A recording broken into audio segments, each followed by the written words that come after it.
Okay Mataji, thank you. Hare Krishna Mataji. వచ్చిందా Mataji live ఇప్పుడు? Yes Mataji, వచ్చింది. Okay, Hare Krishna Mataji, thanks. Okay, Vijayalakshmi ఆత్మ పరమాత్మ యొక్క అంశ. Very good. శ్యామల మాతాజీ, దేహం నాశనం అవుతుంది, ఆత్మ ఎప్పటికీ ఉంటుంది. Correct, very good. Hare Krishna అందరికి. బాగుంది పార్టిసిపేషన్, ఎవ్రీథింగ్ ఇస్ కరెక్ట్. ఇది ధర్మం. సో రాజవిద్య రాజగుహ్యం పవిత్రం ఇదముత్తమం. ఇది విద్యలలో కల్లా రాజు వంటిది, రహస్యాల్లో కూడా రాజు వంటిది. అంటే అతి రహస్యమైనది పరమ రహస్యం అని, పవిత్రమైనది ఉత్తమమైనది. ప్రత్యక్షావగమం ధర్మ్యం అంటే ప్రత్యక్షంగా ఆ అనుభూతిని, ఆత్మ యొక్క అనుభూతిని ప్రత్యక్షంగా అర్థమయ్యేటట్టు చేసేటటువంటి జ్ఞానం ఇది. కాబట్టి ఇది ధర్మం యొక్క పరిపూర్ణత. అంటే మన ధర్మం మరి ఏమిటి అంటే ఫైనల్ గా మన ఆత్మను మనం తెలుసుకోగలగటమే, ఆత్మ సాక్షాత్కారమే. కాబట్టి తద్వారా భగవంతుణ్ణి పొందటం. కాబట్టి ప్రత్యక్షావగమం ధర్మ్యం, ప్రత్యక్షంగా ఆత్మానుభూతిని అందచేసేటటువంటిది. మరి ఇది ధర్మానికే పరిపూర్ణత. సుసుఖం అంటే అత్యంత ఆనందాన్ని, నిత్యానందాన్ని, బ్రహ్మానందాన్ని, సహజానందాన్ని, దివ్యానందాన్ని ఇచ్చేటటువంటి జ్ఞానం. కర్తుం అవ్యయం, ఇది మనం తప్పకుండా చేయవలసినటువంటిది అని చెప్తున్నారు. అంటే అవ్యయమైనది అంటే ఇంకా నాశనం లేనటువంటి జ్ఞానము. అది తప్పనిసరిగా మనం చేయదగినది, నిర్వహించవలసినది అని ఈ శ్లోకంలో భగవంతుడు ఈ జ్ఞానం గురించి చెప్తున్నారు. సో రాజవిద్య రాజగుహ్యం పవిత్రం ఉత్తమం, ప్రత్యక్షంగా మనకు ఆత్మానుభూతిని అందించేది. కాబట్టి ఇది ధర్మానికే పరిపూర్ణత. ఇది మనకి నిత్యానందాన్ని, దివ్యానందాన్ని ఇచ్చేది. తప్పనిసరిగా మనం చేయవలసినది. సో నాలెడ్జ్ అన్నిట్లోకి కూడా గీతా నాలెడ్జ్ గొప్పది అంటున్నారు కదా. అంటే సోషల్ నాలెడ్జ్ ఉంది, ఎన్నో నాలెడ్జ్లు ఉన్నాయి, ఆయుర్వేదము, ఆస్ట్రాలజికల్ నాలెడ్జ్, సైన్స్ నాలెడ్జ్లు, వీటన్నిటినీ మించిన జ్ఞానం ఈ జ్ఞానం. ఇది అందుకే ఇది రాజవిద్య అని చెప్తున్నారు. సో ఈ గుప్త రహస్య జ్ఞానంలో ఉన్న లక్షణాలు ఏమిటి అంటే, రాజవిద్య అంటే రాజు లాంటిది, అన్నిట్లోకి ఎక్కువ. రాజగుహ్యం అత్యంత రహస్యమైనది, రహస్యాల్లోకి. పవిత్రమైనది అంటే ఈ సెకండ్ శ్లోకాలో ఉన్నదాన్ని మళ్ళీ విడదీసి చూస్తున్నాం. పవిత్రమైనది, శుద్ధ జ్ఞానం, శ్రేష్ఠ జ్ఞానం, ఉత్తమం, దివ్యమైనది.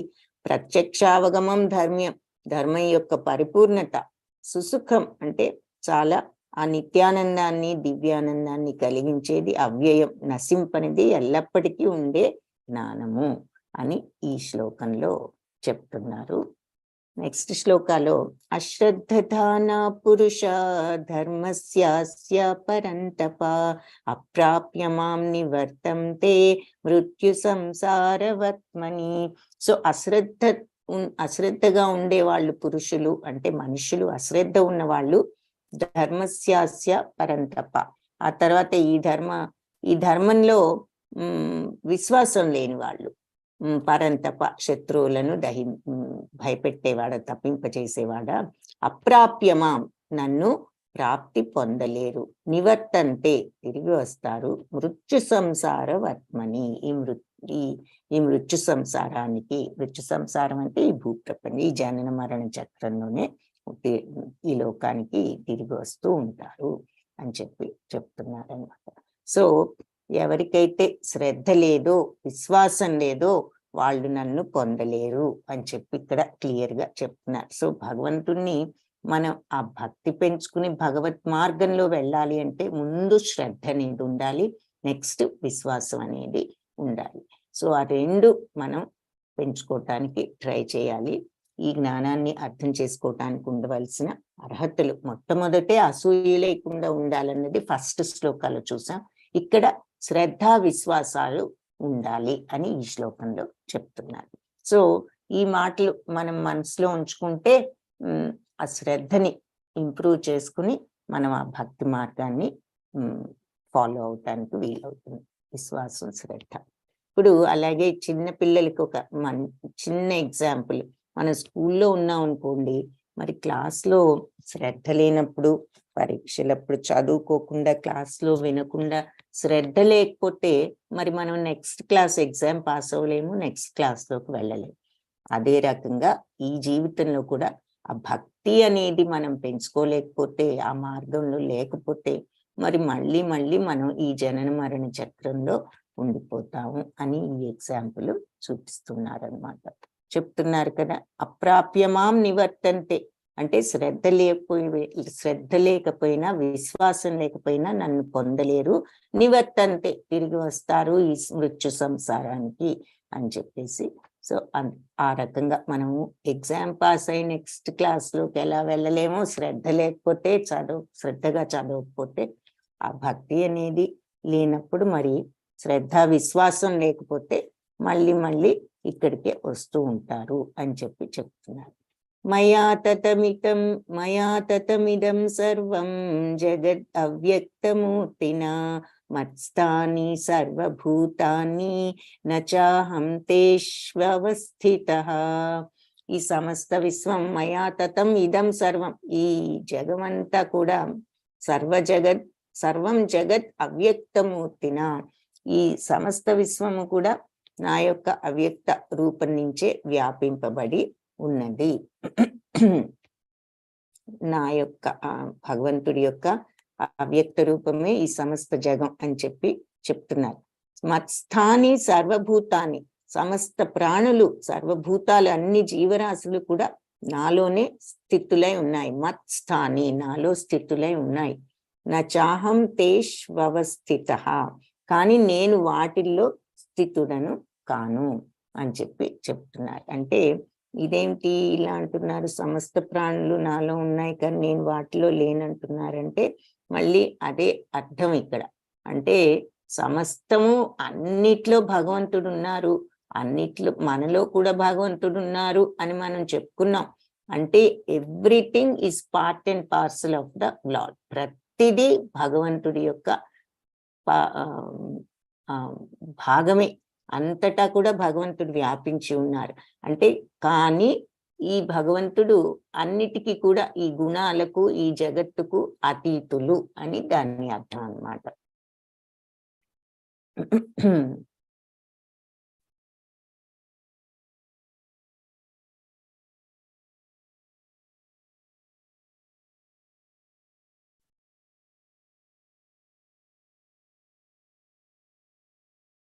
ఇది 4th శ్లోక.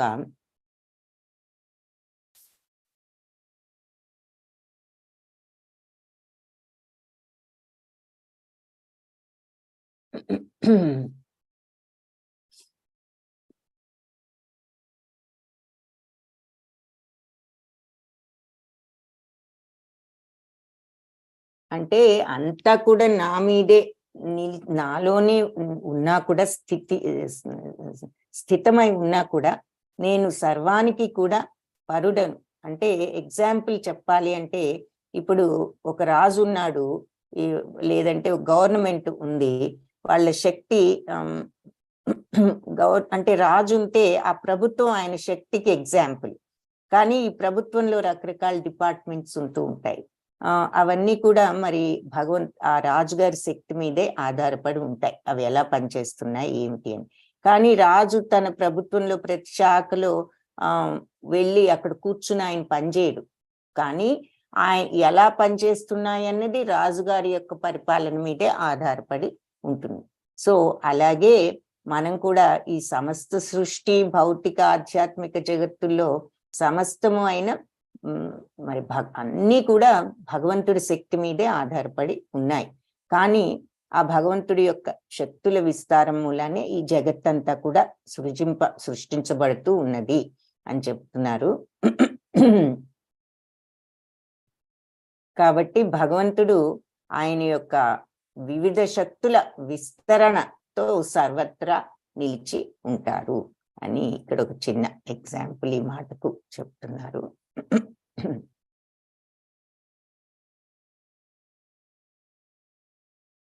అయినా కూడా సృష్టించబడిన సర్వప్రాణులు నాలో స్థిరంగా ఉండవు. నా దివ్యశక్తి యొక్క అద్భుతాన్ని చూడు, తిలకించు. నేను సమస్త ప్రాణులకు సృష్టికర్తను, నిర్వాహకుడిని అయినప్పటికీ కూడా నేను వాటిచే కాని లేదా భౌతిక ప్రకృతిచే కాని ప్రభావితము కాను. అది ఆ మాటకు అర్థం. మనం చూసాం, నేను అన్నిట్లో ఉన్నాను కానీ అన్ని నాలో స్థితమై ఉన్నాయి కానీ నేను వాటిలో లేను అంటే ఈ భౌతిక ప్రకృతి సమస్తం కూడా భగవంతుడి సృష్టే. మరి మాయ అన్నీ ఉన్నాయి కానీ నేను వాటిలో లేను. అన్ని సృష్టించి అన్నిటినీ నిర్వహిస్తున్నా, సృష్టించటమే కాకుండా నిర్వాహకుడిని కూడా అయినప్పటికీ నేను వాటిచే కానీ ఈ భౌతిక ప్రకృతిచే కానీ దేని వల్ల నేను ఇన్ఫ్లుయెన్స్ అవ్వను, ప్రభావితము కాను అని చెప్పి ఇక్కడ చెప్తున్నారు అన్నమాట.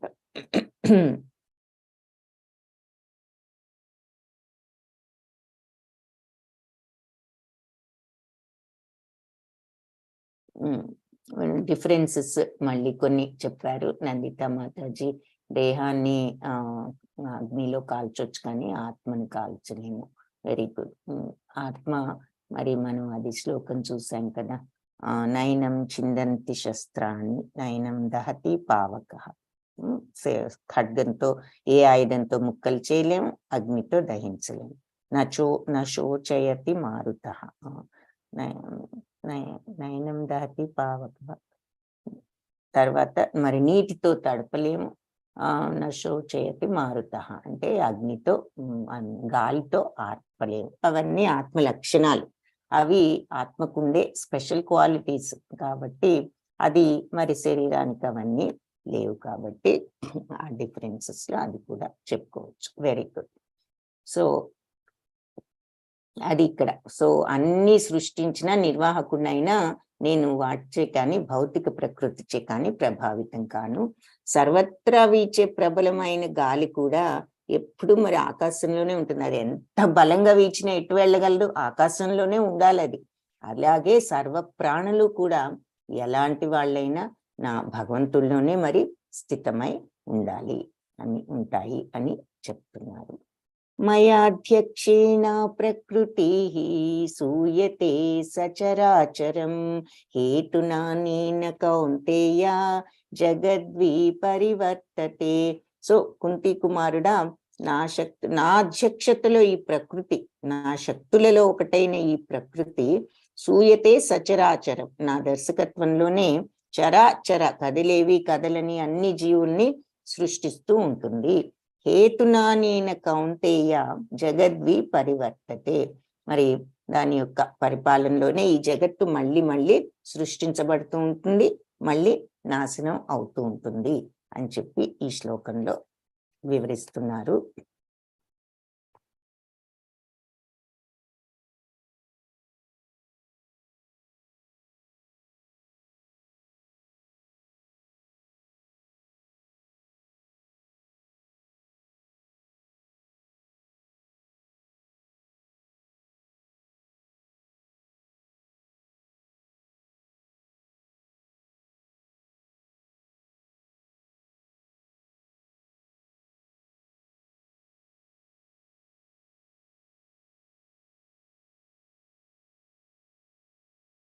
సో ఇంకా ఏం చెప్తున్నారు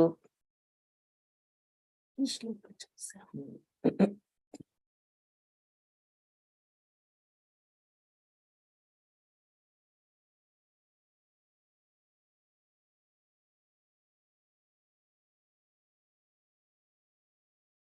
ఈ కల్పం అంటే చూసాం కదా, బ్రహ్మదేవుడి యొక్క ఒక రోజుని కల్పం అని అంటారు. ఈ కల్పం సమస్త భౌతిక సృష్టిలు నా ప్రకృతి యందు ప్రవేశిస్తాయి.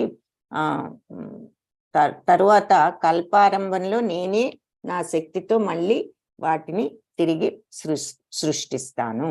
సో ఈ కల్పాంతంలో అన్ని సృష్టిలు కూడా నా ప్రకృతిలో ప్రవేశిస్తాయి, భగవంతుల్లో విలీనం అవుతాయి. కాబట్టి ఆ తరువాత మళ్ళీ కల్పం ప్రారంభమైనప్పుడు నా సృష్టిచే మళ్ళీ సృష్టించబడుతూ ఉంటాయి. బ్రహ్మదేవుడి కల్పానంతరం అంటే బ్రహ్మదేవుడి నిర్యాణం తరువాతని అర్థం అన్నమాట.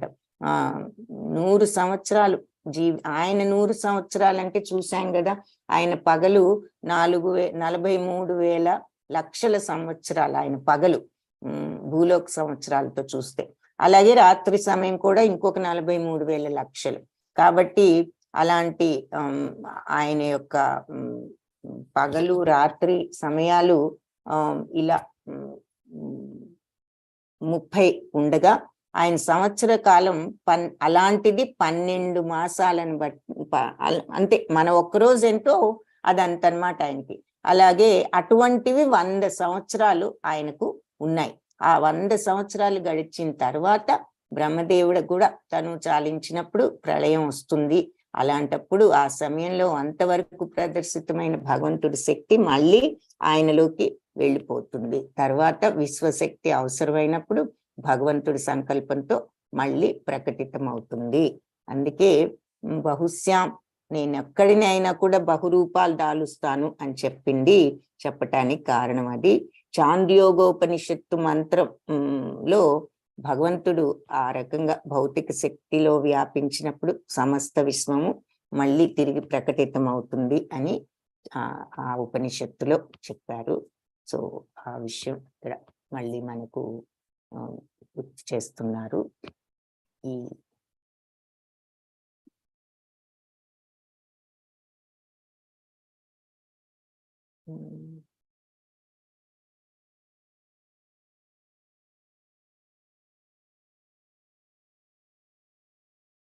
సో నెక్స్ట్ ది నా అధ్యక్షతలో ఈ భౌతిక ప్రకృతి నా దర్శకత్వంలో పనిచేస్తూ అన్ని చర అచర జీవులను ఉత్పత్తి చేస్తుంది. దాని పరిపాలనలోనే ఈ జగత్తు మళ్ళీ మళ్ళీ సృష్టించబడుతుంది అని చెప్తున్నారు. సో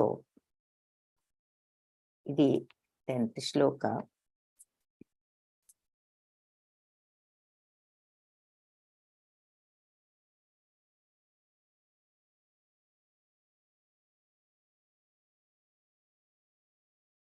సో భగవంతుడు అధ్యక్షత లేనిదే ఈ ప్రకృతి కూడా ఏమీ చేయలేదు అని చెప్పి ఇక్కడ మనకు అర్థమవుతుంది. నా అధ్యక్షతలో అని చెప్తున్నారు. కాబట్టి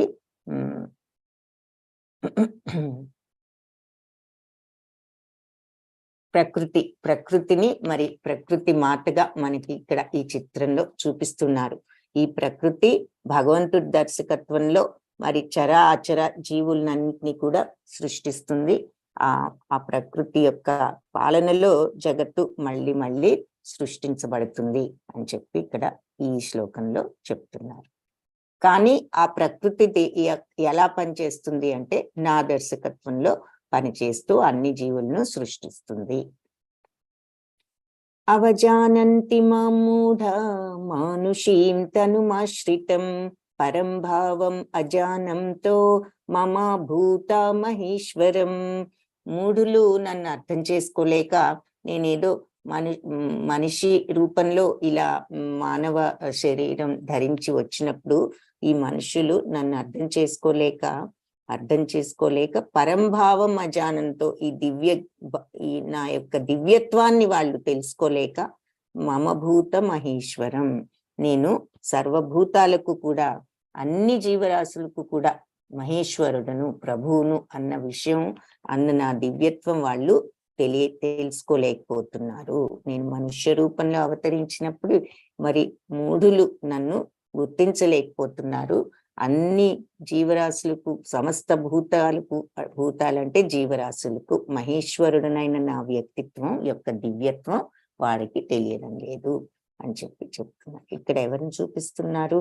మరి దుర్యోధనుణ్ణి, ఇలాంటి వాళ్ళందరినీ కూడా చూపిస్తున్నారు. మరి దుర్యోధనుడు వాళ్ళకి అందరికీ కూడా పాండవులకి ఎలా తెలుసో వాళ్ళకి శ్రీకృష్ణుడు తెలిసిన వాళ్ళ దివ్యత్వాన్ని వాళ్ళు అర్థం చేసుకోలేకపోయారు. అది ఎగ్జాంపుల్ గా ఇక్కడ చూపిస్తున్నారు. మహాత్మానస్తు మాం పార్థ దైవీం ప్రకృతిం ఆశ్రితాః భజంత్యానన్య మనసో జ్ఞాత్వా భూతాదిమవ్యయం. సో పార్థ, నా యొక్క దివ్యమైన శక్తిని ఆశ్రయించిన మహాత్ములు నన్ను సమస్త సృష్టికి కూడా ఆది మూలమని తెలుసుకుంటారు. అంటే నా శక్తిని ఎవరైతే ఆశ్రయిస్తారో మరి వాళ్ళకు అర్థమవుతుంది సమస్త సృష్టికి కూడా భగవంతుడే మూలమని. మరి అనన్య చిత్తంతో భజంత్య అనన్య మనస్సు అంటే మార్పులేని తదేకమైన మనస్సుతో ఎవరైతే నన్ను భజిస్తారో అంటే భక్తితో ఉంటారో నా పట్ల, జ్ఞాత్వా భూతాదిమవ్యయం, వారు నా భక్తిలో నిమగ్నం అవుతారు. వాళ్లకు జ్ఞాత్వా భూతాదిం అవ్యయమైనటువంటి ఇది ఈ భావం అర్థం అవుతుంది అని చెప్పి ఇక్కడ చెప్తున్నారు అన్నమాట.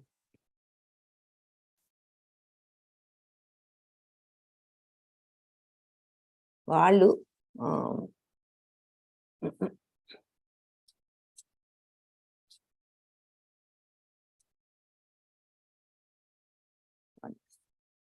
భూతాదిం అవ్యయం.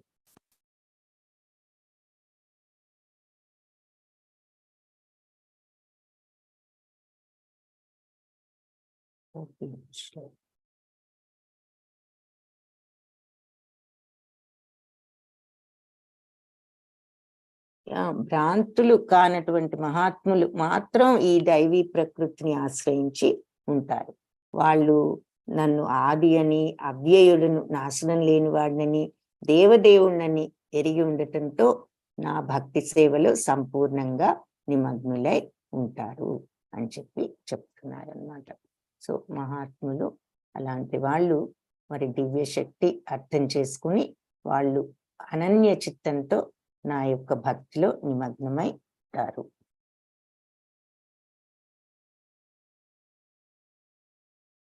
ఆది దేవుణ్ణని, అవ్యయుడునని వాళ్ళు జ్ఞాత్వ అర్థం చేసుకుని భగవంతుణ్ణి ఎప్పుడు అనన్య మనసుతో భగవంతుణ్ణి మీద భక్తితో నిమగ్నమై ఉంటారు. ఈ మహాత్ములు ఎలా ప్రవర్తిస్తారు, ఏం చేస్తారు అంటే భక్తితో నిమగ్నమై ఉంటారు అన్నారు కాబట్టి వాళ్ళు ఏ రకంగా అలా ఉంటారు అన్నది చెప్తున్నారు. సతతం కీర్తియంతో మాం యతంతశ్చ దృఢవ్రతాః నమస్యంతశ్చ మాం భక్త్యా నిత్యాయుక్త ఉపాసతే. సతతం కీర్తియంతో మాం, నిత్యము, సత్తం అంటే ఎల్లప్పుడూ, కీర్తియంతో కీర్తిస్తూ ఉంటారు ఎవరిని? మాం, నన్ను. యతంతశ్చ దృఢవ్రత, ఈ రకమైన మార్గంలో వాళ్ళు దృఢవ్రతులై స్థిరపడి ఉంటారు. నమస్యంతశ్చ మాం, నాకు నమస్కరిస్తూ ఉండటము, భక్త్యా, భక్తితో, నిత్యాయుక్త ఉపాసతే. సో నిత్యము ఈ యోగంలో నిత్యము ఈ దీనిలో యుక్తులై నన్ను ఉపాసన ఆరాధిస్తూ ఉంటారు. సో ఇలాంటి మహాత్ములు ఎల్లప్పుడూ మరి నన్ను కీర్తిస్తూ నా లీలలను గానం చేస్తూ దృఢ సంకల్పంతో ఈ మార్గంలో ఉంటూ నిరంతరం నన్ను వినయంతో నా ముందు నమస్కరిస్తూ ప్రణమిల్లుతూ నిరంతరం వారు నన్ను భక్తితో ఆరాధిస్తూ ఉంటారు అని చెప్తున్నారు. ఇక్కడ ప్రభుపాద ఆయన శిష్యుల్ని చూపిస్తున్నారు. నిరంతరం మరి సతతం వాళ్ళ కీర్తనలు అవి పాడుకోవటం, అది మనం ఇక్కడ చూపిస్తున్నాం. సో నమస్యంతశ్చమాం భక్త్యా, భగవంతుడికి మనం నమస్కరిస్తాం. అయితే ఆ నమస్కారం అనేది మనస్సులో ఎప్పుడు కూడా ఆ గౌరవం, ఆ భక్తి ఉంచుకోవటం అన్నమాట. మరి 24 గంటలు నమస్కారం చేస్తున్నామని కాదు, కానీ ఎల్లప్పుడూ సతతము ఆ భక్తి భావం, మనం ఆ వినయం, ఆ భక్తి భావాన్ని మనసులో స్థిరపరచుకోవటం అని దాని అర్థం. అలా నిరంతరం వారు నన్ను భక్తితో ఆరాధిస్తూ ఉంటారు. సో ఇక్కడ ఏం చెప్తున్నారు, మహాత్ములు ఈ రకంగా నా ప్రకృతిని ఆశ్రయించి, మరి ఆశ్రయించటానికి ఏమిటి? శ్రద్ధ ఉండాలి, విశ్వాసం ఉండాలి. ముందే చూసాం, అసూయ లేకుండా ఉండాలి. అలాంటి మహాత్ములు ఆయన్ని ఆశ్రయించి అనన్య మనస్సుతో నిరంతరం భక్తి భావంలో ఉంటారు. ఏది? భగవంతుడే ఆదిదేవుడు, ఆయన అవ్యయుడు, నాశనం లేనివాడు అని అర్థం చేసుకుని వాళ్ళు భగవంతుణ్ణి ఈ రకంగా ఆయన భక్తిలో నిమగ్నమై ఉంటారు అని చెప్తున్నారు. ఉంటూ వాళ్ళు ఎలా ఉంటారంటే మరి సతతం భగవంతుణ్ణి కీర్తిస్తూ ఉంటారు, అందులో దృఢవ్రతులే ఉంటారు, నమస్కరిస్తూ ఎప్పుడు భక్తి భావంతో మనసులో ఉంటూ నిత్యము ఆ రకంగా ఆయన్ను ఆరాధిస్తూ ఉంటారు అని ఈ శ్లోకంలో చెప్తున్నారు. ఇక అంటే మహాత్ముడి కార్యకలాపాలు ఎలా ఉంటాయంటే కీర్తనలు చేయటం, ఎల్లప్పుడూ జపిస్తూ కీర్తిస్తూ, కీర్తనలు కూడా పాడుకుంటూ ఉంటాం, భజనలు. ఆ తర్వాత దృఢవ్రతులు, దృఢమైనటువంటి విశ్వాసంతో నమస్యంత భగవంతుడికి ప్రణామాలు అర్పిస్తూ మానసికంగా కూడా ఉండటం, నిత్యాయుక్త ఎల్లప్పుడూ ఇందులో యుక్తులై నిమగ్నమై ఉండటం అని ఇక్కడ మళ్ళీ మనకి బ్రేక్ డౌన్ అన్నమాట వాళ్ళ యొక్క లక్షణాలు, మహాత్ముడి కార్యకలాపాలు. ఇంకా ఇతర రకాల ఆరాధకులు ఉన్నారు. అర్జున, నేను సూర్యుడి రూపంలో వేడిని ప్రసరిస్తాను, నేనే వర్షాన్ని ఆపుతాను, కురిపిస్తాను, నేనే అమరత్వాన్ని మరియు నేనే మృత్యు రూపంలో కూడా వస్తాను, నేనే శాశ్వతమైన ఆత్మను, తాత్కాలికమైన పదార్థాన్ని కూడా నేనే అని చెప్తున్నారు. సో నెక్స్ట్ అంటే మనం కొన్ని చూసాం, నీటిలో రుచిని నేను, ఇవన్నీ భగవంతుడు చెప్పడం కొన్ని చూసాం ఇంతకు ముందు చాప్టర్స్ లో. ఇప్పుడు ఇంకా కొన్ని భగవంతుడు తన శక్తుల గురించి చెప్తున్నారు. సో సూర్యుడిలో వేడిని, వర్షాన్ని ఆపేది, కురిపించేది, అమరత్వాన్ని మృత్యు రూపాన్ని కూడా నేనే, శాశ్వతమైన ఆత్మను నేనే, తాత్కాలికమైన పదార్థాన్ని నేనే. మరి పంచభూతాలతో తయారయ్యే ఈ తాత్కాలిక దేహం కూడా భగవంతుడిదే. ఎందుకు? ఆ పంచభూతాలు కూడా మరి భగవంతుడి యొక్క సృష్టే కాబట్టి శాశ్వతమైన ఆత్మను నేనే, తాత్కాలిక పదార్థాన్ని కూడా నేనే. వేదాల్లో చెప్పబడిన ఈ సకామ కర్మల పట్ల ఆసక్తి చూపే వాళ్ళు ఉంటారు. ఏది? వాళ్ళు వేదాల్లో ఈ యజ్ఞయాగాదులు ఇవన్నీ చేస్తూ అలా పూజిస్తూ ఉంటారు నన్ను. ఎందుకు? ఈ యజ్ఞశేషం అంటే ఆ ప్రసాదం, సోమరసం అంటారు దాన్ని తీసుకుంటే పాపాలన్నీ పోతాయని వాళ్ళు ఈ యజ్ఞశేషం తీసుకుని పవిత్రులై స్వర్గలోకానికి వెళ్ళాలని ఆశిస్తారు. కాబట్టి వారి పుణ్యఫలాల ఫలితంగా వాళ్ళు స్వర్గాధిపతి అయిన ఇంద్రుల్లోకానికి వెళ్ళి అక్కడ అన్ని ఇంద్రభోగాలన్నీ కూడా అనుభవిస్తారు. ఈ వేదాల్లో చెప్పబడిన ఈ మంచి పనులు, సకామ కర్మలు అవన్నీ చేసి, యజ్ఞయాగాదులు చేసి, ఆ ప్రసాదాలు అవి స్వీకరించి వాళ్ళు పుణ్యాన్ని పొంది తత్ఫలితంగా వాళ్ళు స్వర్గ లోకానికి వెళ్తారు.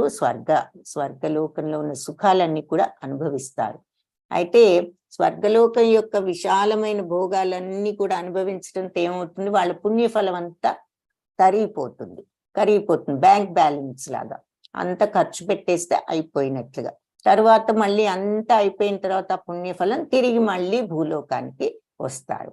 ఆ విధంగా భోగ వస్తువుల ప్రాప్తికై వైదిక కర్మకాండలను ఆచరించే వాళ్ళు మళ్ళీ భూలోకానికి వచ్చి వెళ్తూ ఉంటారు. స్వర్గానికి వెళ్తారు, మళ్ళీ వస్తారు. సో ఇలా పుణ్యకార్యాలు, పుణ్యం వస్తుంది అని ఈ వేదాలు ఇవి చెప్పిన విధంగా యజ్ఞాలు చేసి పుణ్యాన్ని తెచ్చుకుని, ప్రసాదం తీసుకుని పుణ్యాలు తెచ్చుకుని, ఆ సోమరసం అంటారు ఆ వేదాలు నుంచి వచ్చినటువంటి ఆ ప్రసాదం, అది తీసుకుని ఆ పుణ్యాన్ని తెచ్చుకుని స్వర్గానికి వెళ్తారు. అక్కడ సుఖంగా ఉంటారు. ఆ పుణ్యం అంతా అయిపోయినాక మళ్ళీ భూ ప్రపంచానికి వస్తారు, ఈ భూలోకానికి. ఇక్కడ జైంట్ వీల్ ఎగ్జాంపుల్ గా చూపిస్తున్నారు. కింద ఉంటే మరి మనకేం కనిపించదు, ఏదో ఉంటాం. పైకి వెళ్తే మొత్తం అంతా కనిపించి అద్భుతంగా బాగుంటుంది.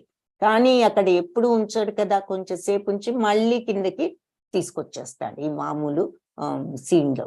సో సేమ్ థింగ్ మనం ఇలాగే స్వర్గానికి వెళ్ళొచ్చు. ఈ వేదాల్లో చెప్పిన ఈ సకామ కర్మలు, యాగాదులు చేసి, కానీ ఆ పుణ్యం కరిగిపోయినాక మళ్ళీ తిరిగి ఇలాగే వాళ్ళు భోగ వస్తువులు స్వర్గానికి వెళ్ళాలి అనే ఉద్దేశం ఉన్న వాళ్ళు ఇలా కర్మకాండలు చేస్తూ మళ్ళీ భూలోకానికి వచ్చి వెళ్తూ ఉంటారు అని ఇక్కడ చెప్తున్నారు క్లియర్ గా. అనన్యాశ్చింతయంతో మాం ఏ జనా పర్యుపాసతే తేషాం నిత్యాభియుక్తానాం యోగక్షేమం వహామ్యహం. అనన్య చిత్తంతో, మార్పు లేనటువంటి మనస్సుతో ఎప్పుడు నన్ను ఎవరైతే ఆరాధిస్తూ ఉంటారో తేషాం నిత్యాభియుక్తానం, ఈ రకంగా ఎవరైతే నిత్యము ఈ అనన్య చిత్తంతో నన్ను ఆరాధన చేయడంలో నిమగ్నులై ఉంటారో, యుక్తులై ఉంటారో, యోగక్షేమం వహామ్యహం, వాళ్ళ యోగక్షేమాలను నేనే చూస్తాను. యోగం అంటే వాళ్ళకి లేనిది ఇవ్వటం, క్షేమం అంటే వాళ్ళకు ఉన్నదాన్ని రక్షించటం. సో వాళ్ళకి లేనిది, ఎవరైతే నా దివ్య రూపాన్ని స్మరిస్తూ అనన్య భక్తిలో నిమగ్నమై నా మీదే మనసు నిలిపి ఆ యోగంలో యుక్తులైన వారికి మరి నేను వాళ్ళకి లేనిదేదో సమకూర్చి పెడతాను, ఉన్నదాన్ని సంరక్షిస్తాను అని చెప్తున్నారు. సో ఇక్కడ ప్రహ్లాదుని ఎగ్జాంపుల్ గా ప్రహ్లాద్ మహారాజుని చూపిస్తున్నారు. మన నరసింహమూర్తి వచ్చి ఆయనను రక్షించి ఈ బాధల నుంచి ఆయనకు రక్షణ కల్పించటం, ప్రతిసారి ఆయనను చంపటానికి ప్రయత్నాలు జరిగినప్పుడు. అలాగే కుచేలుడు, ఆయనకి లేనిది సమకూర్చటం. సో కుచేలుడుకు కూడా ఆయన అన్ని ఇవ్వటం, ఆయన నోరు తెరిచి అడగకపోయినా, అది ఇక్కడ చూపిస్తున్నారు.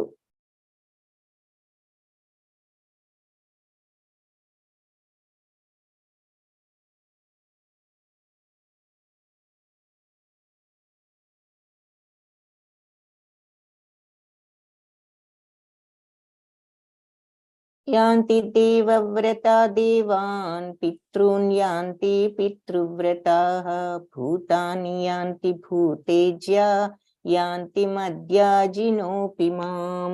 దేవతలను పూజించేవారు దేవలోకాలకు, దేవతల యందే జన్మిస్తారు. పితృదేవతలను ఆరాధించేవారు పితృలోకాలకు వెళ్తారు. భూత ప్రేతాలను ఆరాధించేవారు అలాంటి వాటిల్లో పుడతారు, అర్చించేవాళ్ళు.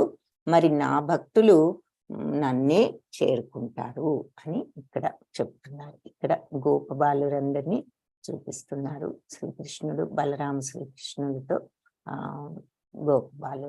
సో ఆ విషయం ఇక్కడ చెప్తున్నారు అన్నమాట.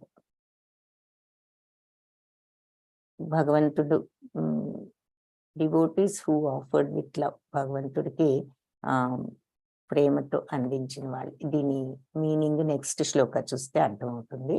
ఇంకా ఏం చెప్తున్నారు, ఈ భక్తి అనేది చాలా మృదువైనది. ఈ ఫీలింగ్, భక్తి భావం చాలా సరళమైనది. పత్రం పుష్పం ఫలం తోయం యో మే భక్త్యా ప్రయచ్చతి తదహం భక్త్యుపహృతం అశ్నామి ప్రయతాత్మనః. పత్రం పుష్పం ఫలం తోయం. సో ఫ్రూట్, పత్రం అంటే ఆకు, పుష్పము పువ్వు, ఫలం పండు, తోయం అంటే నీరు. యోమే భక్త్యా ప్రయచ్చతి, ఎవరైతే నాకు భక్తితో సమర్పిస్తారో, తదహం భక్త్యుపహృతం, అది భక్తి భావంతో ఎవరైతే నాకు సమర్పిస్తారో, అశ్నామి ప్రయతాత్మనః, నేను దాన్ని చాలా సంతోషంగా స్వీకరిస్తాను అని చెప్తున్నారు. సో స్వచ్ఛమైన మనస్సు గల ఈ నా భక్తుడు నా ప్రేమతో భక్తితో ఆకు గాని, పువ్వు గాని, పండు గాని, నీరు గాని ఏదైనా సరే సమర్పిస్తే నేను దాన్ని సంతోషంగా స్వీకరిస్తాను. ఇక్కడ భగవంతుడికి కావాల్సింది భావం, భావప్రియుడు భగవంతుడు. ఆయనకు కావాల్సింది మనలో ప్రేమ భక్తి ఉన్నాయా లేదా, అంతేకాని మనం ఏమి ఇస్తున్నామని కాదు. ఇక్కడ భాగవతంలో కథ ఒకటి ఉన్నది. ఈ పళ్ళు అమ్ముకునే ఆవిడ రోజు రావటం, ఇంట్లో వాళ్ళు ఏదో బియ్యం ఏదో వేసి పళ్ళు తీసుకోవటం ఆయన చూస్తూ ఉన్నారు. ఆ చిన్ని కృష్ణుడు ఆ రోజుల్లో మరి ఏదైనా డబ్బు ఇవ్వకుండా ఏదో ఒకటి ఇచ్చి మళ్ళీ తిరిగి ఇంకొక వస్తువు తీసుకోవటం, బార్టర్ సిస్టమ్ లాంటిది ఉండేది. సో రోజు బియ్యం వేయడం, ఆవిడ పళ్ళు ఇవ్వడం చూస్తూ ఉండి, ఒక రోజు ఇంట్లో వాళ్ళంతా పనుల్లో ఉన్నప్పుడు ఈవిడ వస్తే ఆయన వెంటనే దోశల నిండా బియ్యం తీసుకుని వెళ్తే మరి ఆ చిన్ని చేతుల నుంచి అన్ని జారిపోయి ఆవిడ దగ్గరికి వచ్చేసరికి ఒకటో రెండో గింజలు మిగిలి ఉన్నాయి ఆ చేతులు. ఆవిడ ఎంతో ప్రేమతో భగవంతుడి పట్ల ఆ బియ్యం కోసం కాకుండా ఆవిడ ఈ పండ్లన్నీ కూడా ఆయన చేతిలో, మిగిలిన పండ్లన్నీ ఆయన చేతిలో పెట్టడం. ఆ తర్వాత ఆవిడ చూసుకుంటే ఆవిడ బుట్టలో మరి వజ్ర వైడూర్యాలన్నీ ఉండటం తర్వాత ఆవిడ చూసుకున్నారు. కానీ ఆవిడ ఏది ఆశించకుండా ప్రేమతో భగవంతుడికి తన దగ్గర ఉన్న పండ్లు సమర్పించినందుకు ఆవిడకి వచ్చినటువంటి ఆ రిటర్న్ చూపిస్తున్నాడు అనమాట. అంటే స్వచ్ఛమైన మనస్సుతో భక్తుడు ప్రేమతో భక్తితో ఆకైన పువ్వైన పండైన జలమైన ఏది సమర్పించినా ఆ స్వచ్ఛమైన భక్తితో నేను సంతోషంగా స్వీకరిస్తాను అన్నదానికి ఈ కథ ఇక్కడ చూపిస్తున్నారు. సో మరి ఆకైనా అంటే యూజువల్ గా మనం తులసి ఆకు చూస్తూ ఉంటాం నీటిలో, ఈ టెంపుల్స్ లో కూడా. అందులో భగవంతుడికి అత్యంత ప్రియమైన తులసి. సో ఆకైనా పువ్వైనా పండైనా నీరైనా నేను ప్రేమతో భక్తితో సమర్పిస్తే సంతోషంగా తీసుకుంటాను. సో అలా ప్రేమతో భక్తితో సమర్పించిన వాళ్ళని కొందరిని ఇక్కడ ఎగ్జాంపుల్స్ గా, కుచేలుడు మరి ఏదో ఒకటి తీసుకువెళ్ళి తను దారిద్ర్యం పోగొట్టమని అడగటం అనేది మానేశాడు, అడగాలని లేదు. భగవంతుడి దర్శనానికే ఎంతో ఉత్సాహంతో బయలుదేరాడు. ఏదో ఒకటి తీసుకెళ్ళాలి, భగవంతుడికి ఇవ్వాలని. ఏదీ లేదు. మరి భార్యను అడిగితే చివరికి అన్ని వెతికి కొంచెం అటుకులు ఏదో ఉంటే ఇస్తుంది కదా. ఆ ఉన్న అటుకులన్నీ మూటకు తన దగ్గర ఉన్న అంతా కూడా అది ఆ రోజు అది మూట కట్టుకుని వచ్చాడు భగవంతుడికి సమర్పించాలని. సో తనకున్నదంతా సమర్పించాడు ప్రేమతో. అది ఎంతో గొప్ప ప్రసాదం అవ్వకపోవచ్చు, ఆ భావమే భగవంతుడికి కావలసింది అన్నది ఇక్కడ చూస్తున్నాం. అలాగే శబరి, మరి ఆవిడ తిని ఎందుకు తింటోంది? ఆవిడ అసలు బాగుందో లేదో, ఈ పండు పుల్లగా ఉందో ఎలా ఉందో అని ఆవిడకి రుచి చూసి పెట్టిన శ్రీరామచంద్రుడు అన్నీ కూడా నవ్వుతూ ఆవిడ పెట్టినవన్నీ తీసుకోవటం. అలాగే గజేంద్రుడు మరి అక్కడ ఏమీ లేకపోయినా భగవంతుడికి కృతజ్ఞతా భావంతో ఆయన వచ్చారు అని భగవంతుడిని ప్రేమతో భక్తితో ఏదో ఒక రకంగా తన భక్తిని చూపించాలి అని అక్కడ ఉన్న పువ్వును తీసి భగవంతుడికి అర్పించటం భక్తితో. సో పువ్వు పండు మరి ఇది ఇక్కడ మనకు చూపిస్తున్నారనమాట. సో పత్రం పుష్పం ఇది కూడా ఇంపార్టెంట్ శ్లోకమే. యత్కరోషి యదశ్నాసి యజ్జుహోషి దదాసి యత్తపస్యసి కౌంతేయ తత్కురుష్వ మదర్పణం. చివరికి ఇది చాలా ఇంపార్టెంట్ పాయింట్. ఏది? యత్కరోషి యదశ్నాసి, నువ్వు ఏది చేసినా ఏది తిన్నా, ఏ యజ్జుహోషి ఏ యజ్ఞం చేసినా, దదాసి ఏ దానం చేసినా, ఏదైనా దానం చేసిన, యత్తపస్యసి ఏ తపస్సైనా కౌంతేయ తత్కురుష్వ దాన్ని చెయ్యి. ఎలా? మదర్పణం, నాకు అర్పించి చెయ్యి. ఈ పాయింట్ భక్తితో, అది ఇక్కడ ఇంపార్టెంట్ అన్నమాట. నువ్వు ఏ పని చేసి ఏది తిన్నా, యజ్ఞంలో అగ్నికి ఏది సమర్పించినా, యజ్ఞం అంటే మరి అగ్నిలో ఈ ప్రసాదాలు సమిధులన్నీ భగవంతుడికని సమర్పిస్తూ ఉంటాం. అందుకని యజ్ఞం అంటేనే సమర్పణ. సో అది యజ్ఞంలో నువ్వు అగ్నికి ఏది సమర్పించినా, ఏది దానం ఇచ్చినా, ఎవరికైనా ఏ తపస్సు ఆచరించినా వాటిని నాకు ఆఖరికి నువ్వు ఏది తిన్నా సరే, చివరికి ఇంపార్టెంట్ పాయింట్, నువ్వు ఏ పని చేసినా వాటిని నాకు సమర్పించి చెయ్యి అని చెప్పి ఇక్కడ క్లియర్ గా చెప్తున్నారనమాట అర్జునుడికి. అంటే మనందరికి కూడా అర్జునుడికి చెప్తున్నారు. ఇది భక్తి భావంతో చేయటం. ఇది నిష్కామ కర్మలో ఏమిటి? ప్రతిఫలం మీద ఆసక్తి వదిలిపెట్టి ఇది నా డ్యూటీ అనుకుని మనం చేయటం. ఏదొచ్చినా ఇక మనం చేయవలసింది మనం చేస్తున్నాం, నా బాధ్యత ఇది, ఈ కాన్సిక్వెన్సెస్ ఎలా అన్నా ఉండనివ్వండి ప్రతిఫలాలు అనే భావాన్ని పెంచుకుంటూ కర్మయోగం, నిష్కామ కర్మ, ఆ ప్రతిఫలం మీద విపరీతమైన ఆసక్తిని అరికట్టుకోవటం. ఇది సమర్పించటం, ప్రతిదీ భగవంతుడికి భక్తి భావంతో సమర్పించటం. భగవంతుడికి సమర్పిస్తున్నాను, ఆయన ఏదైనా ఇవ్వనివ్వు అనేటటువంటిది ఆ ఆలోచన లేకుండా సమర్పణ భావంతో ఉండగలగటం అన్నమాట. కాబట్టి నువ్వు ఏ యజ్ఞం చేసినా భగవంతుడి కోసం, ఏ దానం చేసినా అందుకే కృష్ణార్పణం అనుకుని చెయ్యి, ఏ తపస్సు ఆచరించినా భగవంతుడి కోసం అనుకో. మరి ఏది తిన్నా ఇది భగవంతుడి కోసం అనుకుని ఆయనకు ప్రసాదంగా నైవేద్యం పెట్టి తీసుకో. నువ్వు ఏ పని చేసినా నాకు సమర్పించి చెయ్యి. చివరికి నువ్వు ఏ పని చేసినా భగవంతుడికి సమర్పించు భక్తితో, అప్పుడు చెయ్యి అని చెప్పి చెప్తున్నాను. శుభాశుభ ఫలైరేవం మోక్షసే కర్మ బంధనై సన్యాస యోగయుక్తాత్మా విముక్తో మాముపైష్యసి. సో నాకు సమర్పించి చెయ్యి అంటే అర్థం ఏమిటి? ఎవరికన్నా ఏదైనా ఇచ్చేసాము అంటే మరి మనం త్యాగం చేసినట్లే కదా. ఇచ్చేసాము, ఏదైనా భగవంతుడికి ఇచ్చేస్తున్నాం, ఈ పని చేస్తున్నాము, కానీ భగవంతుడికి సమర్పిస్తున్నాం. సో అంటే ఆ భావం, ఆ భక్తి భావాన్ని పెంపొందించుకుంటే అన్ని ఆయనకి సమర్పిస్తున్నామని శుభాశుభ ఫలైరేవం. సో శుభమైన అశుభమైన ఆ బంధాలన్నిటి నుంచి కూడా మోక్షసే కర్మబంధనే, నువ్వు ఆ కర్మబంధాల నుంచి విముక్తి చేయబడతావు. ఇలా అన్ని పనులు భగవంతుడికి సమర్పించినట్లయితే నువ్వు నాకు అర్పితం చేయటం ద్వారా అన్ని పనులు నువ్వు శుభ అశుభ ఫలితాలు అనే బంధాలన్నిటి నుంచి కూడా విముక్తి చేయబడతావు. నీకు శుభం అని పుణ్యము కానీ పాపం కానీ అన్నిటి నుంచి విముక్తులై, ఏది లేకపోతే పుణ్యము పాపం లేకపోతే మన అకౌంట్లో ఏమవుతాము, అప్పుడు మోక్షం అనేది వస్తుంది. అకౌంట్ బ్యాలెన్స్ బ్లాంక్ గా ఉన్నప్పుడు, అకౌంట్ కూడా కాదు ఇక్కడ పలక, మన పాపపుణ్యాల యొక్క పలక క్లీన్ గా ఉండాలి. సో ఏదీ లేనప్పుడు అది శుభ్రంగా ఉన్నప్పుడు మనకు ఆ విముక్తి అనేది వస్తుంది. కాబట్టి అన్ని పనులు నాకు అర్పితం చేస్తే ఆ శుభ అశుభ ఫలితాలనే బంధాల నుంచి శుభాశుభ ఫలైరేవం మోక్షసే కర్మబంధనే, ఈ కర్మబంధాలు శుభ అశుభ కర్మబంధాలన్నిటి నుంచి కూడా నీకు మోక్షం వస్తుంది. సన్యాసయోగ యుక్తాత్మ, ఈ సన్యాస యోగంలో యుక్తుడివై ఉన్నప్పుడు, ఏ సన్యాసం అన్ని భగవంతుడికి అర్పించేస్తున్నాను అనేటటువంటి మనస్ఫూర్తిగా ఆ భావాన్ని మనం పెంపొందించగలిగినప్పుడు అదే సన్యాసం, అన్ని ఆయనకు అర్పించి చేయడం. సో ఈ త్యాగ భావం, వైరాగ్యం అక్కడ అది, అంటే కోరిక మీద ఇంట్రెస్ట్ లేకుండా భగవంతుడికి భక్తితో అన్ని సమర్పిస్తున్నాను అనుకుని చేయగలుగుతా. ఆ యోగంలో ఎవరైతే యుక్తులై ఉంటారో విముక్తి వచ్చి నన్ను ఉపైష్యసి పొందుతారు, నన్ను చేరుకుంటారు అని చెప్తున్నారు. సో అన్ని పనులు భగవంతుడికి అర్పించడం ద్వారా శుభ అశుభ ఫలితాలనే బంధాలన్నిటి నుంచి విముక్తి చేయబడతావు.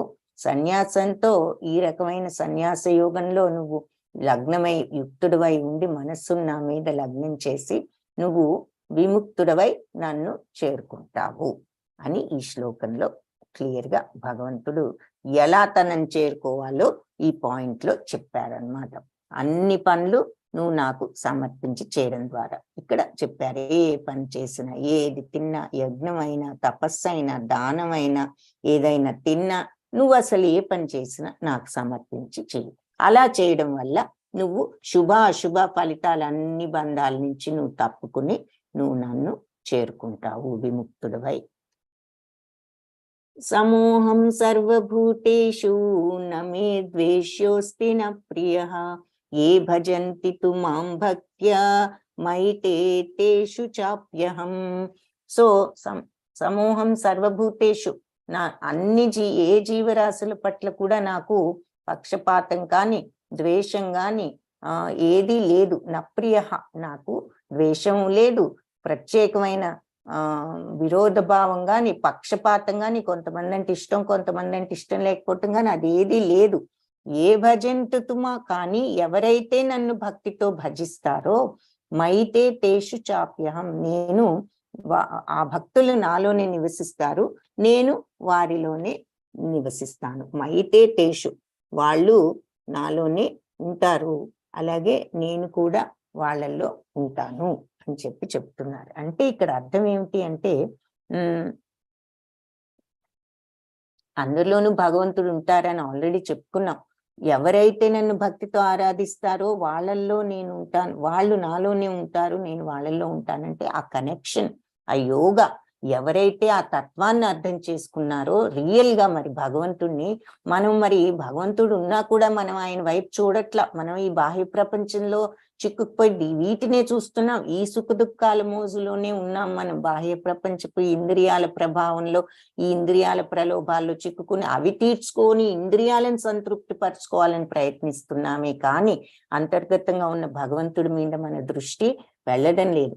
ఎవరి దృష్టి అయితే తిరిగి ఆత్మను చవిచూడగలుగుతారు, ఆత్మ సాక్షాత్కారాన్ని, వాళ్ళు మరి భగవంతుణ్ణి అలా అర్థం చేసుకుని అనుభూతి చెంది వాళ్ళు కాంటాక్ట్ లోకి వెళ్తారు, ఆ యోగాలోకి వెళ్ళగలుగుతారు.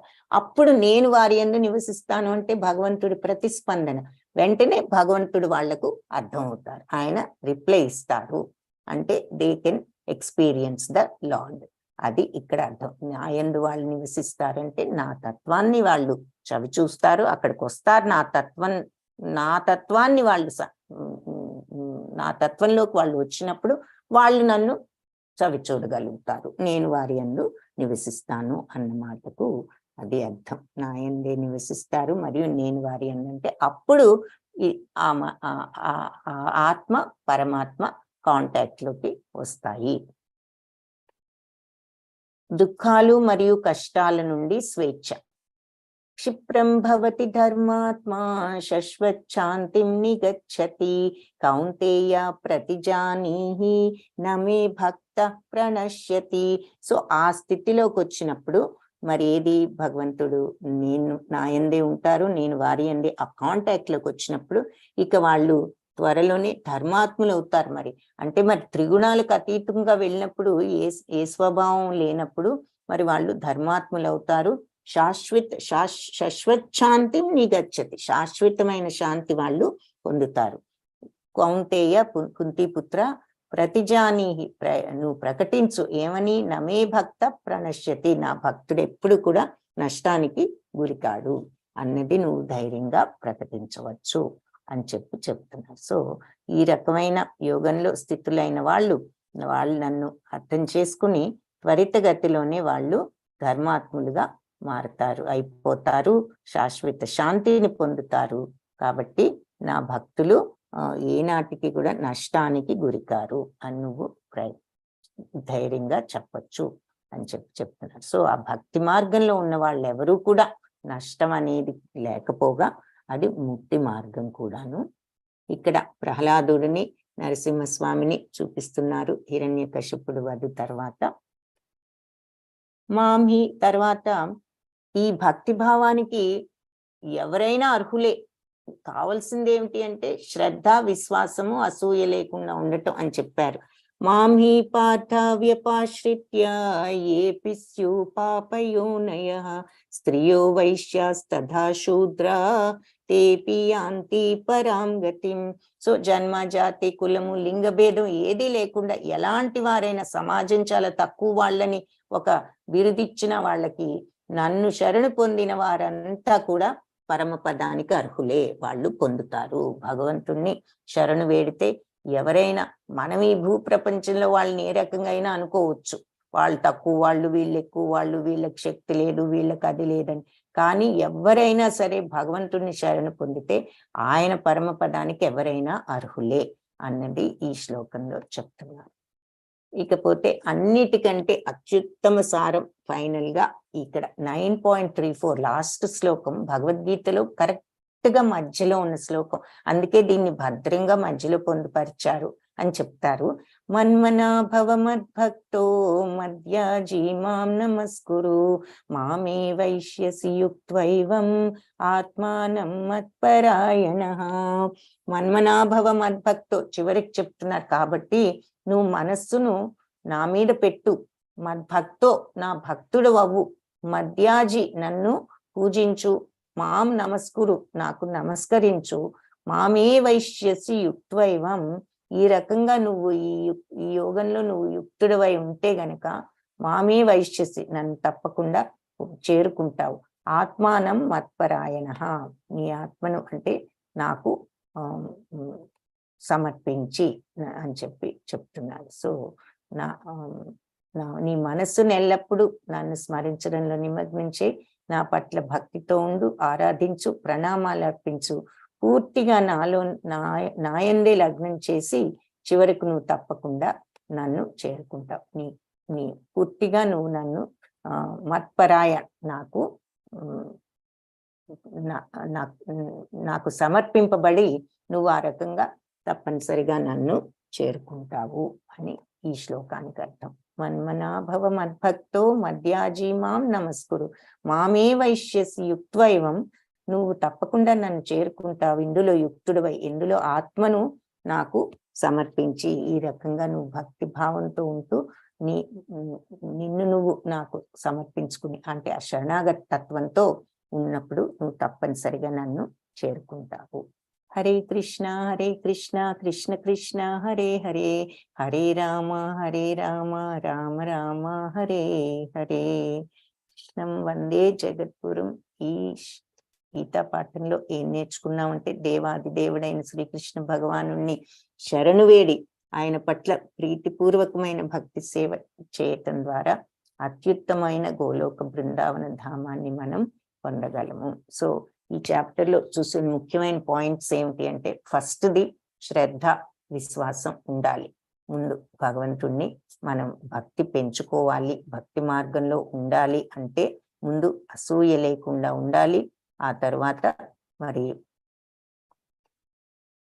శ్రద్ధ ఉండాలి, విశ్వాసం ఉండాలి. అశ్రద్ధ ఉన్నా విశ్వాసం లేకపోయినా మరి భగవంతుణ్ణి పొందలేం అన్నది చూసాము.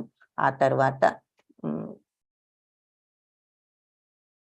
భగవంతుడు సమస్తానికి సృష్టికర్త అన్నది చూసాము. మరి ఆయన అధ్యక్షతలో ప్రకృతి మాత అన్ని కూడా సృష్టిస్తూ ఉంటారని, ఇది ఒక కల్పం అయిన తర్వాత బ్రహ్మదేవుడు 100 సంవత్సరాలు అయిన తర్వాత అంతా విలీనం అవుతుందని ఇది మనం ఇక్కడ ఆ విషయాలు కూడా చెప్పారు.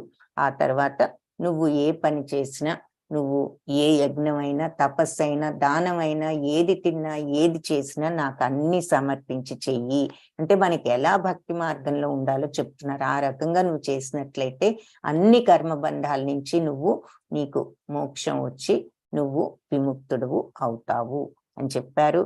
భగవంతుడికి సమర్పించేవి ఏమిటో కూడా మనకి చెప్పారు. పత్రం పుష్పం ఫలంతోయం, భక్తితో ఇస్తే నువ్వు ఏది ఇచ్చినా నేను స్వచ్ఛమైన భక్తితో ఇచ్చినప్పుడు నేను సంతోషంగా స్వీకరిస్తాను. నువ్వు ఆకైనా పువ్వైనా పండైనా ఫలమైన నీరైనా ఏదైనా సరే భక్తితో ఇస్తే అని చెప్పి అక్కడ చూసాం. అందుకని ఆ రకంగా నువ్వు ఏది చేసినా, యజ్ఞమైనా తపస్సైనా దానమైనా ఏదైనా తిన్నా, నువ్వే పని చేసినా నాకు సమర్పించి చెయ్యి. అప్పుడు నీకు ఏ మోక్ష బంధాలు నీకే కర్మ బంధాలు అంటకుండా మోక్షానికి మార్గం ఏర్పరచుకోగలుగుతావు. ఈ సన్యాస యోగ ఈ రకంగా సమర్పణ భావంతో ఆ యోగంలో సన్యాసంలో అన్ని సమర్పిస్తున్నావు అంటే అన్ని త్యాగం. సన్యాసం అంటే వదులుకోవటం, వైరాగ్యం అంటే అదే భావం, త్యాగం అన్న. సో ఈ రకంగా మనం ఈ సన్యసించినట్లయితే ఏ పని చేసినా భగవంతుడి కోసం అని, అప్పుడు నువ్వు విముక్తుడివై నన్ను చేరుకుంటావు అని చెప్పి, నాకెవరి పట్ల పక్షపాతం లేదు, నాకెవరు ప్రియులు కాదు, అందరూ నాకు సమానమే. కానీ ఎవరైతే మరి నన్ను ఆరాధిస్తారు అంటే, ఎవరైతే మరి ఆ చిత్తశుద్ధితో భగవంతుడి తత్వాన్ని చవి చూడగలుగుతారో, అన్ని సమర్పించినప్పుడే కదా మరి కోరిక అనేది లేనప్పుడు ప్రతిదీ భగవంతుడికి అనే శరణాగత తత్వాన్ని తెచ్చుకున్నప్పుడే మరి మనకు కావాలి అనే కోరిక అది చంపుకున్నప్పుడే భగవంతుడి మీద భక్తితో. ఇప్పుడు మనం ఇష్టమైన వాళ్ళ కోసం కొన్ని ఎలా త్యాగం చేస్తాం, కొంచెమే ఉంది ఈ కూర కానీ మన పిల్లలకి ఇష్టమో మన మదర్కి ఇష్టమనో ఏదో ఉంటే వాళ్ళు తింటారులే అని మనం ఎలా అయితే ఉంచుతామో, ఆ త్యాగతత్వం అంటే అక్కడ మనం అది వాళ్ళ కోసం అర్పిస్తున్నాం అన్నమాట.